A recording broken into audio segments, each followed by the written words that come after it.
একটা স্বামীর কাছে তার বউর কটা পাওনা ফরজ? পাঁচটা পাওনা আছে ফরজ। বিয়া শাদী এক হিসাবে ধর্মের কাজ, এক হিসাবে সংসারের কাজ। বিয়া শাদী কিন্তু সংসারের কাজ, ধর্মের কাজ। এক হিসাব গণ্য করলে বিয়া শাদী হয় ধর্মের কাজ, আর এক হিসাব গণ্য করলে বিয়া শাদী হয় সংসারের কাজ। ব্যাখ্যা দেওয়ার মতো সময় আমার হাতে নাই। বিশেষ করে গতকাল থেকে আমার গলার আওয়াজটা দারুণভাবে বসা, আপনারা শুনেই বুঝতে পারতেছেন, বুঝতে পারার কথা। গতকাল থেকে আমার গলার আওয়াজটা দারুণভাবে বসা। এই যে স্বাভাবিকভাবে কথা বলছি, গলায় ব্যথা হয়। এই জন্য খুব লম্বা সময় কথা বলতে পারবো কিনা জানি না। তো আল্লাহ তৌফিক দেন, একটু মনোযোগে শোনার, বোঝার চেষ্টা করবেন।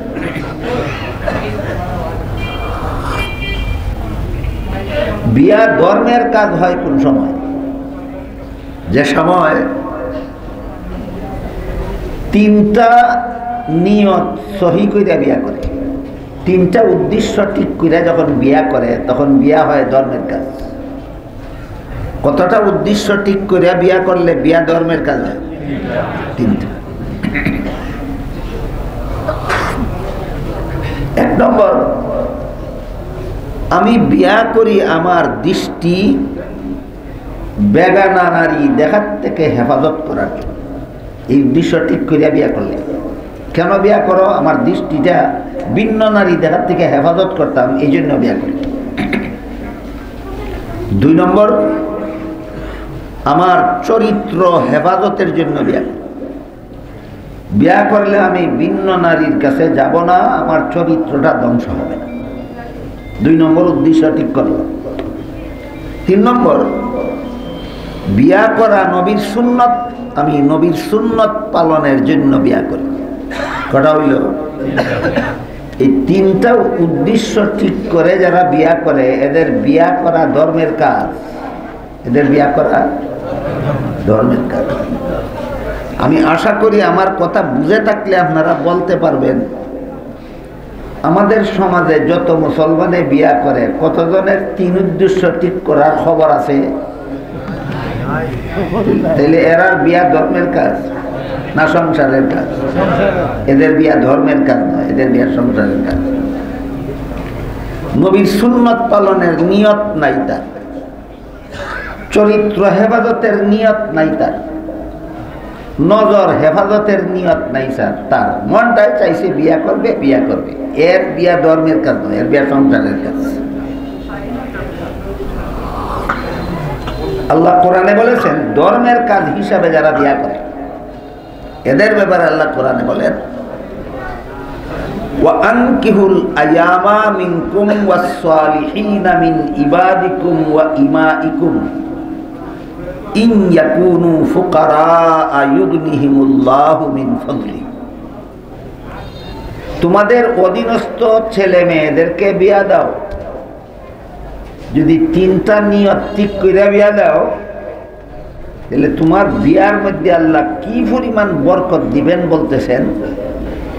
বিয়ার সময় যদি ছেলেটা গরিব থাকে, বিয়ার সময় যদি মেয়েটা গরিব থাকে, তিনটা নিয়ত সংশোধন করিয়া বিয়া করার কারণে, বিয়া দেওয়ার কারণে, বিয়ার পরে এই ছেলে মেয়েকে আল্লাহ ধনী বানিয়ে দেবেন। এই কথাটা আল্লাহ কোরআনে মিথ্যা বলেছে? কোরআনে মিথ্যা কথা আছে? এটা আল্লাহ কোরআনে বলেছে। তিনটা নিয়ত ঠিক করিয়া বিয়া করো, বিয়া দাও, এরপর থেকে আমি আল্লাহ তোমাদেরকে ধনী বানাই দেব। বলেন তো, বাংলাদেশে যত মুসলমানে বিয়া করছে বলো ধনী হয়ে গেছে? হইছে? বলল না কেন? নিয়ত বালা না, বিয়া করার নিয়ত বালা না, নজর হেফাজতের যে নিয়তে বিয়া করে না, চরিত্র রক্ষার নিয়তে বিয়া করে না, নবীর সুন্নত পালনের নিয়তে বিয়া করে না, মনটা চাইছে বিয়া করছে। এমন বিয়া সারা জীবন করতে থাকলেও তোমার আল্লাহ ধনী বানাইয়া দেবার কোনো ওয়াদা নেই। এই তিনটা নিয়ত শুদ্ধ করার দ্বারে না যারা এমনি বিয়া করে, এদের বিয়া ধর্মের কাজ নয়, এদের বিয়া হইল সংসারের কাজ। এদের বিয়া হইল সংসারের কাজ। এদের জন্য বিয়া কেমনে করলে হালাল হয় আর কেমনে করলে হারাম হয় অন্তত এইটা আলিমদের কাছে শিখতে হবে। তোমার মনে চাইছে বিয়া করছো, চক্ষু হেফাজতের নিয়ত নাই তোমার মনে চাইছে বিয়া করছো, চরিত্র হেফাজতের নিয়ত নাই তোমার মনে চাইছে বিয়া করছো, নবীর সুন্নত পালনের নিয়ত নাই তারপরও তোমার বিয়াটা হালাল হবে কি হারাম হবে এটা নির্ভর করে আলেমের কথা মতো করছো না নিজের ইচ্ছা মতো করছো। দেখো, আলেমের কথা মতো সংসারের কাজ হিসাবে বিয়া করলে বিয়াটা অন্তত হালাল হবে, আর ইচ্ছা মতো বিয়া করলে সংসারের কাজ হিসাবে ইচ্ছা মতো বিয়া করলে বিয়া হারাম হতে বাধ্য। এবার শুনেন বিয়া কেমনে হারাম হয়।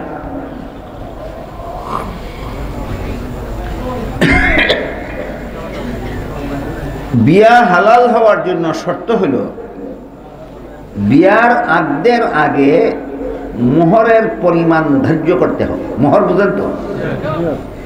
বিয়ার আগদের আগে মোহরের পরিমাণ উভয় পক্ষের আলাপ আলোচনার মাধ্যমে ধার্য করতে হবে, এবং যে পরিমাণ মোহর ধার্য করা হবে সেই পরিমাণ মোহর পরিশোধ করে দেওয়া স্বামীর উপর ফরজ।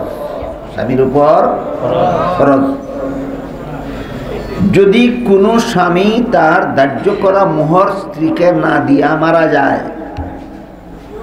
কিয়ামতের দিন এই স্বামীর আমল নামার ইবাদত বন্দেগীর সওয়াব স্ত্রীকে দিয়া দিতে হবে, আর স্ত্রীর আমল নামার গুনাহগুলি নিজে নিয়া ডাবল শাস্তির যোগ্য হইয়া জাহান্নামে যেতে হবে। বিয়া করলো হালাল কাজ, জাহান্নামে যাবে কেন? তার বিয়া হালাল নয়, বিয়া হারাম। যে মোহর দেওয়ার ইচ্ছা রাখে না, বিয়া করে শুধু মুখে মুখে একটা পরিমাণ কয়, 9,09,999 টাকা কাবিনে লেখায়, আসেনি এরকম? 9,09,999 টাকা কাবিনে লেখায়। আমি এক নসারে জিজ্ঞাসা করছিলাম, এই বেটা 9 লাখ টাকা যে লেখাইছস দিবে কেমনে? কয় হুজুর ইটা দেওয়া লাগে না। আমি কইতে লেখাইছস কেনে? কয় এটা একটা বেটাগিরি, খার কাবিনো কত লাখ টাকা লেখা আছে, এটা একটা বেটাগিরি। এরকম বেটাগিরি যারা করতো ইয়াদ রাখো। হাদিস শরীফে রাসূল করিম সাল্লাল্লাহু আলাইহি ওয়াসাল্লাম বলেন, যে ব্যক্তি এমন একটা মোহর সাব্যস্ত করে বিয়া করলো যেটা আদায় করার ইচ্ছা নাই, তার আদায় করার ইচ্ছা নাই, এই লোকটা সারা জীবনে যতদিন তার বিবির সাথে মিলামিশা করবে ততটা জিনার গুনাহ তার আমলনামায় লেখা হবে। কার সাথে দেখাইছো বেটাগিরি? আল্লাহর সামনে খাবিলে বুঝিলেই ভাই বেটাগিরির ফল কত। ই বেটার বিয়া হালাল হইছে না হারাম? হারাম। কাবিনে যে পরিমাণ টাকা লেখা হয় এটা পরিশোধ করার ইচ্ছা না থাকলে বিয়া হারাম হারাম হারাম। তাইলে যাদের বিয়া সংসারের কাজ, তাদের বিয়ার মধ্যেও কি আছে? হালাল হারাম আছে। কি আছে? সংসারের কাজই আপনার বিয়া, তবুও হালাল হওয়ার জন্য আলেমদের কথা মতো বিয়া করতে হবে। কাবিনে তত টাকা লেখাও যত টাকা তোমার পরিশোধ করার ইচ্ছা আছে। ওই দিক দিয়া কাবিনও লেখাইল 9 লাখ টাকা, বউরে দিব হইয়া, আর এদিক দিয়া বউর বাপ একটা কি বিয়ার আগে ওই আদায় করে লইছে খাট পালং ফার্নিচার হুন্ডা নগদ টাকা পয়সা ইটা হতায় পেলে 25 লাখ। কাবিনও লেখাইছে বউরও দিব 9 লাখ, আর আগদের আগে ওই বউর বাপের থেকে আদায় করে লইছে 25 লাখ। কিতা আদায় করছে? ঘুষ। কিতা আদায় করছে? ঘুষ। খৌকাসা বহল একটা ছেলের সাথে একটা মেয়ের বিয়া হয়, যখন বিয়ার পরে বা আগে মেয়ের কাছে স্বামীর কোনো আর্থিক পাওনা থাকে, 1 পয়সাও না। তোমার বউর কাছে তোমার 1 পয়সাও পাওনা নাই, তোমার কাছে তোমার বউর পাওনা আছে অনেক। এক নম্বর পাওনা ধার্য করা মোহর পরিশোধ করো। আল্লাহ বলেন আতুহুন্না সাদুকাতিহিন্না নিহলা, তোমাদের স্ত্রীদের মোহর খুশি মনে আদায় করো। এক নম্বর পাওনা হইল তোমার কাছে তোমার স্ত্রীর মোহর আদায় করো। 2 নম্বর পাওনা হইল সারা জীবনের খোরাকি দাও। 3 নম্বর পাওনা হইল সারা জীবনের পোশাক দাও। 4 নম্বর পাওনা হইল সম্মানের সাথে জীবনযাপনের উপযোগী বাড়িঘর দাও। 5 নম্বর পাওনা হইল হালাল পথে চালাও। একটা স্বামীর কাছে তার বউর কটা পাওনা ফরজ? 5টা পাওনা আছে ফরজ। কোনটা জানে না? গুড়ার ডিম বেটায় দেওয়া করে দিয়েছে। ই বিয়া হালাল হইব প্রত্যেকটা স্বামীর কাছে। আপনারা এখানে যারা বয়া আছেন কেউ মনে হয় কেউ স্বামী না, যারা বয়া আছেন এখানে একজনও কেউ স্বামী না। যদি কেউ স্বামী থাকিয়া তা হইতে নৌকা আপনার কাছে আপনার বিবির 5টা পাওনা আছে আদায় করা ফরজ। কটা পাওনা আছে? 1 নম্বর মোহর, 2 নম্বর সারা জীবনের পোশাক, 3 নম্বর সারা জীবনের খোরাক, 4 নম্বর সারা জীবন বসবাস করার উপযোগী বাড়িঘর, 5 নম্বর হালাল পথে সারা জীবন চালানি। সারা জীবন কোন পথে চালানি? হালাল পথে চালানি। স্বামীর কাছে স্ত্রীর পাওনা ফরজও জানে না, হারামও জানে না, কোনটাই জানে না। মনটাই চাইছে বিয়া করতে, বিয়া করে লইছে। এর বিয়া হালাল না হারাম? এই জন্য সংসারের কাজ আলেমদের কথা মতে করতে হবে, নাইলে তুমি সংসারের কাজ করিয়া করতে গিয়া হারাম করবেই, আর হারাম করলেই তোমাকে জাহান্নামে যেতে হবে। কোনো সন্দেহ নাই তোমার বিয়া তোমারে জাহান্নামে। যে বেটায় বিয়া করছে বউরে মোহর দেওয়ার দরকার ওই মনে করে না, এর বিয়া এর জাহান্নামে নিব। যে বেটায় বিয়া করছে সারা জীবনের খুরাকি দেওয়া, যে তার কাছে বউ পাও না এটা জানেওই না, তার বিয়া তার জাহান্নামে নিয়ে যাবে। যে বেটায় বিয়া করছে তার কাছে যে তার বউর সারা জীবনের পোশাক যে পাও না এটা জানেওই না, তার বিয়ার কোনো সন্দেহ নাই, তার জাহান্নামে নিয়ে যাবে। বাড়ি ঘর দিয়ে স্বামীর কাছে স্ত্রীর পাওনা এটা জানেওই না, তোমার বিয়া তোমার জাহান্নামে নিবে। জাহান্নামে যাওয়ার জন্য আর কোনো গুনাহ করা লাগতো না।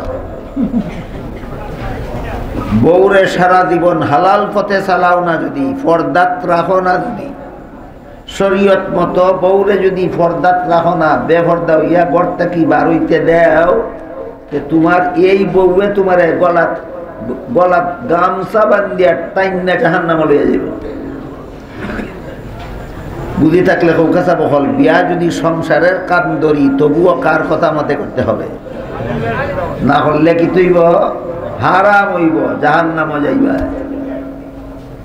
সংসারের কাজ মনে কইরাও যদি বিয়া করো তবুও আলিমদের কথা মতে করতে হবে। ইমান গড়া মতো বিয়া করলে বিয়া তোমার হারাম হইব, দাম্পত্য জীবন হারাম হবে। এই বিয়া তোমাকে জাহান্নামে নিয়ে যাবে।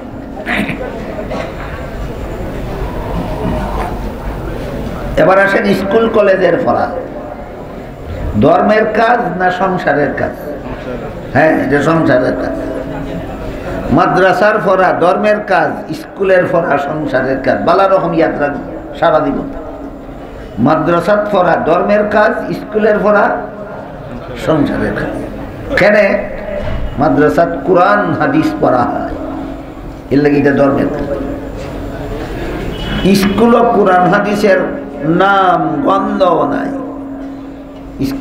স্কুলের পড়াত কোরআন হাদিসের নাম গন্ধও নাই। এটা কি কাম? সংসার দরকার আছে স্কুল পড়া। ঘুমানি সংসারের খাম, ঘুমানি দরকার নাই। খাওয়া সংসারের খাম, খাওয়ার দরকার নাই। পেশাব পায়খানা সংসারের খাম, করার দরকার নাই। ঠিক তেমনি ভাবে স্কুল কলেজের পড়াও সংসারের কাম, কিন্তু দরকার আছে। যেমন ভাবে দুনিয়াতে বাঁচতে হইলে খাওয়ারও দরকার, ঘুমেরও দরকার, পেশাব করাও দরকার, পায়খানা করাও দরকার, ঠিক তেমনি ভাবে দুনিয়াতে জীবনযাপন করতে হইলে স্কুলের পড়াও দরকার, কলেজের পড়াও দরকার। কিন্তু যেহেতু স্কুল কলেজের পড়াটা যেহেতু সংসারের কাম, কাজেই আলেমদের কথা মতো স্কুলে পড়তে হবে, আলেমদের কথা মতো কলেজে পড়তে হবে। তাইলে স্কুলের পড়া হবে হালাল, কলেজের পড়া হবে হালাল। তোমার স্কুল কলেজের পড়া তোমাকে জাহান্নামে নিতে পারবে না। আলেমের সাথে কোনো যুগ নাই, জিজ্ঞাসা নাই, পরামর্শ নাই। মন গড়া মতো স্কুলও পড়ো, মন গড়া মতো কলেজে পড়ো, কোনো সন্দেহ নাই। রেডি থাকো, মরতে দেরি হবে, জাহান্নামে যাইতে দেরি হবে না। তোমার স্কুলের পড়া মরার সাথে সাথে তোমার জাহান্নামে নিয়ে যাবে। তোমার কলেজের পড়া মরণের সাথে সাথে তোমার জাহান্নামে নিয়ে যাবে। আপনার মনে প্রশ্ন জাগতে পারে, পড়ায় আবার জাহান্নামে নেয় কেমনে? রাইতের ঘুমে কেমনে জাহান্নামে নেয়? যে বুঝছি ইয়াদ আছে নি? কোকা রাইতের ঘুমে কেমনে জাহান্নামে নেয়? এশার নামাজ না হইলে ঘুমাইলে রাইতের ঘুমে কেমনে জাহান্নামে নেয়? এশার নামাজ না হইলে ঘুমাইলে এই ঘুমেই তোমার জাহান্নামে নেয়, কোনো সন্দেহ নেই।